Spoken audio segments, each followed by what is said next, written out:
हरे कृष्णा। किरीटधारी अर्जुन के द्वारा हृदय विदीर्ण कर दिए जाने पर राजा भगदत्त ने प्राण शून्य होकर अपने धनुष बाण का त्याग किया। उनके सिर से पगड़ी और पट्टी का सुंदर वस्त्र खिसक कर गिर गया। सोने के आभूषणों से विभूषित पर्वताकार हाथी से स्वर्णमालाधारी भगदत्त पृथ्वी पर गिर पड़े। मानो सुंदर पुष्पों से सुशोभित कनेर का वृक्ष हवा के वेग से टूटकर पर्वत के शिखर से नीचे गिर पड़ता है। राजन, इस प्रकार इंद्र कुमार अर्जुन ने इंद्र के सखा तथा इंद्र के समान पराक्रमी राजा भगदत्त को युद्ध में मारकर आपकी सेना के इस प्रकार श्री महाभारत द्रोण पर्व के अंतर्गत संक्षिप्तक वध पर्व में भगदत्त विषयक 29वां अध्याय पूर्ण हुआ। संजय जी आगे कहते हैं, राजन, जो सदा इंद्र के प्रिय सखा रहे हैं, उन अमित तेजस्वी प्राज्ञ ज्योतिषपुर नरेश भगदत्त को मारकर अर्जुन दाहिनी ओर घूमे। उधर से गांधार राज सुबल के दो पुत्र, शत्रु नगरी पर विजय पाने वाले वृषक और अचल दोनों भाई आ पहुँचे और युद्ध में अर्जुन को पीड़ित करने लगे। उन दोनों धनुर्धर वीरों ने अर्जुन पर आगे और पीछे से भी आक्रमण करके अत्यंत वेगशाली बाणों से उन्हें घायल कर दिया। तब कुंती कुमार अर्जुन ने अपने तीखे बाणों द्वारा सुबल पुत्र वृषभ के घोड़ों, सारथी, रथ, धनुष, छत्र, ध्वजा सबको तिल तिल करके काट डाला। तत्पश्चात अर्जुन ने अपने बाण समूहों तथा नाना प्रकार के आयुधों द्वारा सुबल पुत्र आदि समस्त गांधारों को पुनः व्याकुल कर दिया। क्रोध में भरे हुए धनंजय ने हथियार उठाए हुए 500 गांधार देशीय वीरों को अपने बाणों से मारकर यमलोक भेज दिया। महाबाहु वृषक वह भी अश्विन हो गया। इस प्रकार रथ में बैठे हुए दोनों भाई वृषक और अचल बारंबार बाणों की वर्षा से स्वयं अर्जुन को घायल करने लगे। महाराज, आपके दोनों साले महामनस्वी राजकुमार वृषक और अचल इंद्र को वृतासुर और बलासुर के समान अर्जुन को घायल करते जा रहे थे। जैसे गर्मी के 2 महीने सूर्य की उष्ण किरणों द्वारा संपूर्ण लोकों को संतप्त करते रहते हैं, उसी प्रकार वे दोनों भाई गांधार राजकुमार लक्ष्य भेदने में सफल होकर पांडुपुत्र अर्जुन पर बारंबार आघात करने लगे।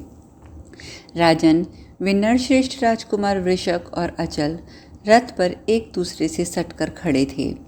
उसी अवस्था में अर्जुन ने एक ही बाण से उन दोनों को मार डाला। महाराज, वे दोनों वीर परस्पर सगे भाई होने के कारण एक जैसे लक्षणों से युक्त थे। वे दोनों एक ही साथ रथ से पृथ्वी पर गिर पड़े। उन दोनों भाइयों के शरीर उनके बंधु बंजनों ने अत्यंत जिन्हें वे प्रिय थे उठा लिया।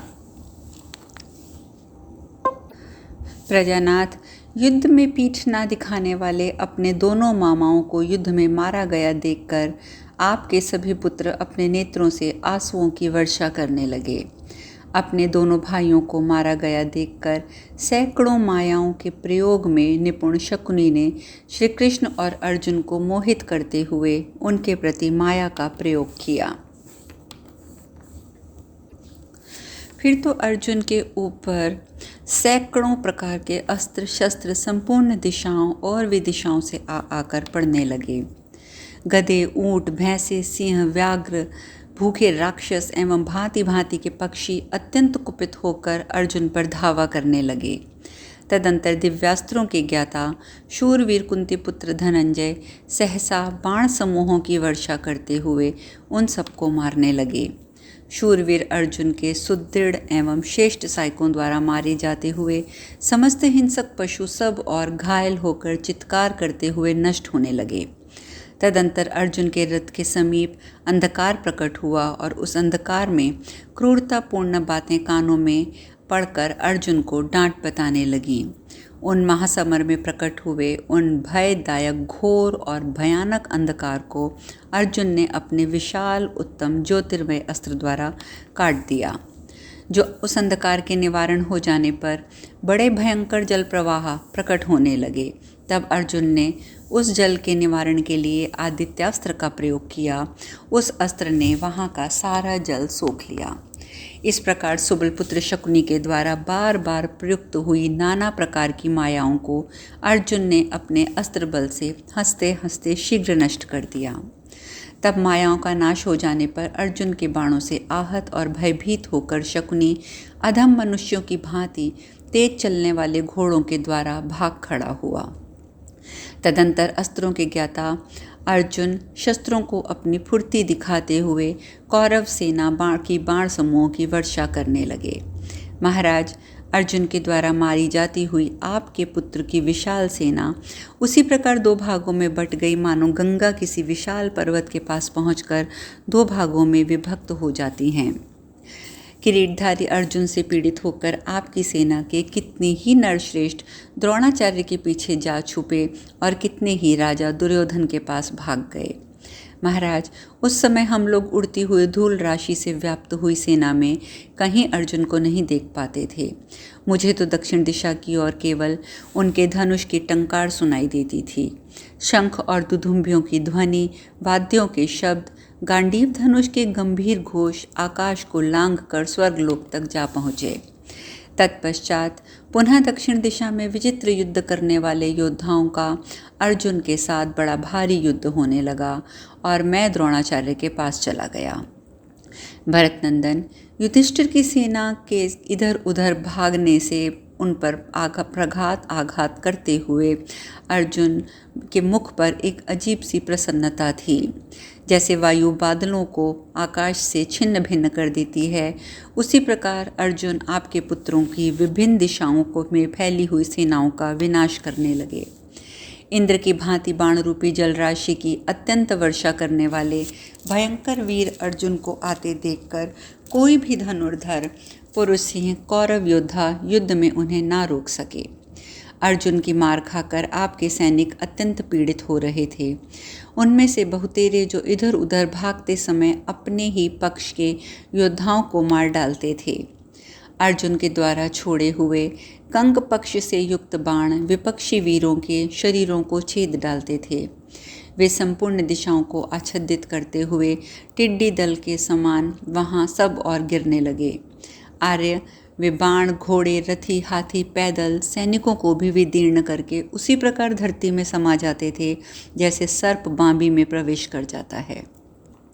सब के सब पृथक पृथक एक ही बाण से घायल होकर प्राण शून्य होकर धरती पर गिर रहे थे। बाणों के आघात से घायल होकर ढेर के ढेर मनुष्य मरे पड़े थे। चारों ओर हाथी धाराशायी हो रहे थे। बहुत से घोड़े मर चुके थे। उस समय कुत्तों और गीदड़ों के समूह से कोलाहलपूर्ण होकर वह युद्ध का प्रमुख भाग अद्भुत प्रतीत हो रहा था। वहाँ पिता पुत्र को त्याग देता था, सुहृदय अपने श्रेष्ठ सुहृदय को छोड़ देता था, पुत्र बाणों के आघात से आतुर होकर अपने पिता को भी छोड़कर चल देता था। उस समय अर्जुन के बाणों से पीड़ित हुए सब लोग अपने अपने प्राण बचाने की ओर ध्यान देकर सवारियों को भी छोड़कर भाग जाते थे। इस प्रकार श्री महाभारत पर द्रोण पर्व के अंतर्गत संक्षिप्त वध पर्व में शकुनी का पलायन विषयक 30वां अध्याय पूर्ण हुआ। यह सब सुनकर धृतराष्ट्र ने प्रश्न किया, संजय, पांडुपुत्र अर्जुन के द्वारा पराजित हो जब सब सारी सेनाएं भाग खड़ी हुई, उस समय विचलित हो पलायन करते हुए तुम लोगों के मन की कैसी अवस्था हो रही थी? संजय ने कहा, प्रजानाथ, यद्यपि सेना में भगदड़ मच गई थी, तथापि बहुत से विश्वविख्यात वीरों ने आपके पुत्र का प्रिय करने की इच्छा रखकर यश की रक्षा करते हुए उस समय द्रोणाचार्य का साथ दिया। वह भयंकर संग्राम छिड़ जाने पर समस्त योद्धा निर्भय से होकर आर्योनोचित पुरुषार्थ प्रकट करने लगे। जब सब ओर से हथियार उठाए हुए थे और राजा युधिष्ठिर के सामने पहुंच रहे थे, उस दशा में भीमसेन, सात्विकी अथवा वीर धृष्टद्युम्न की असावधानी का लाभ उठाकर अमित तेजस्वी कौरव योद्धा पांडव सेना पर टूट पड़े। क्रूर स्वभाव वाले पांचाल सैनिक एक दूसरे को प्रेरित करने लगे, अरे द्रोणाचार्य को पकड़ लो, द्रोणाचार्य को बंदी बना लो। आपके पुत्र समस्त कौरवों को आदेश दे रहे थे कि देखना द्रोणाचार्य को कोई शत्रु पकड़ ना पाए। एक ओर से आवाज़ आती, द्रोण को पकड़ो पकड़ो, दूसरी ओर से उत्तर मिलता, द्रोण को कोई पकड़ नहीं सकता। इस प्रकार द्रोणाचार्य को दांव पर रखकर कौरवों और पांडवों में युद्ध का जुआ आरंभ हो गया। पांचालों के जिस जिस रथ समुदाय को द्रोणाचार्य मत डालने का प्रयत्न करते, वहाँ वहाँ पांचाल राजकुमार धृष्टद्युम्न उनका सामना करने के लिए आ जाते। इस प्रकार भाग विप्रिय वर्ग द्वारा भयंकर संग्राम होने पर भैरव गर्जना करते हुए उभय पक्ष के वीरों ने विपक्षी वर्गों पर सब पर आक्रमण कर दिया। उस समय पांडवों को शत्रु दल के लोग विचलित न कर सके। वे अपने आप को दिए गए क्लेशों को याद करके आपके सैनिकों को कपा रहे थे। पांडव लज्जाशील, सत्वगुण से प्रेरित और अमर्ष के अधीन हो रहे थे। वे प्राणों की परवाह न करते हुए उस महान समर में द्रोणाचार्य का वध करने के लिए लौट रहे थे। उस भयंकर युद्ध में प्राणों की बाजी लगाकर खेलने वाले अमित तेजस्वी वीरों का संघर्ष लोहेयों और पत्थरों के परस्पर टकराने से भयंकर शब्द उत्पन्न करता था। बड़े बूढ़े लोग भी पहले के देखे हुए अथवा सुने हुए किसी भी वैसे संग्राम का स्मरण नहीं करते थे। वीरों का विनाश करने वाले उस युद्ध में लौटे हुए विशाल सैनिक समूह में महान भाट से पीड़ित हो ये सारी पृथ्वी कांपने लगी थी।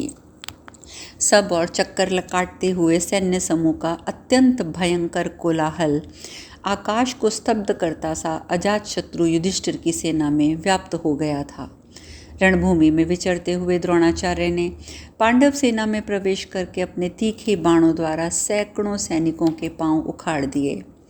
अद्भुत पराक्रम करने वाले द्रोणाचार्य के द्वारा जब उन सेनाओं का मंथन होने लगा, उस समय स्वयं सेनापति धृष्टद्युम्न ने द्रोण के पास पहुंचकर उन्हें रोक दिया। वहाँ द्रोणाचार्य और धृष्टद्युम्न में अद्भुत युद्ध होने लगा, जिसकी कहीं कोई तुलना नहीं थी। महाराज, ये मेरा निश्चित मत है।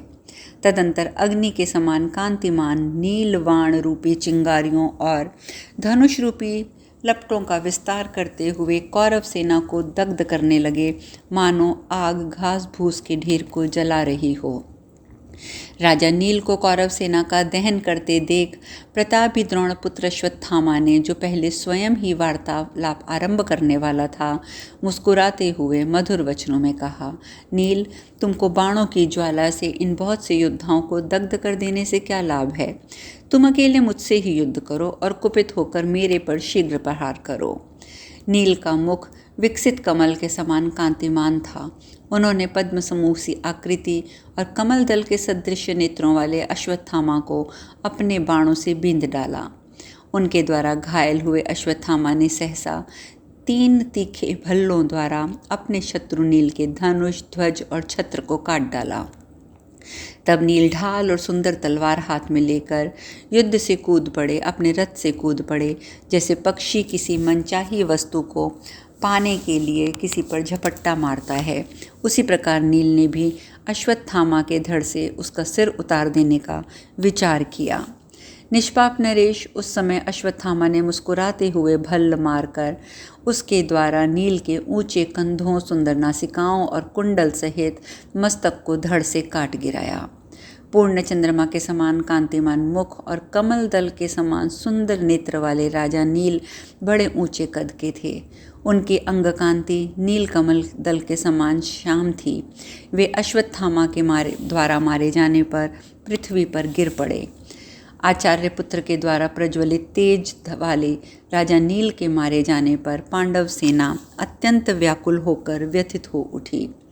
आर्य, उस समय समस्त पांडव महारथी ये सोचने लगे कि इंद्र कुमार अर्जुन शत्रुओं के हाथ से हमारी रक्षा कैसे करेंगे, कब करेंगे।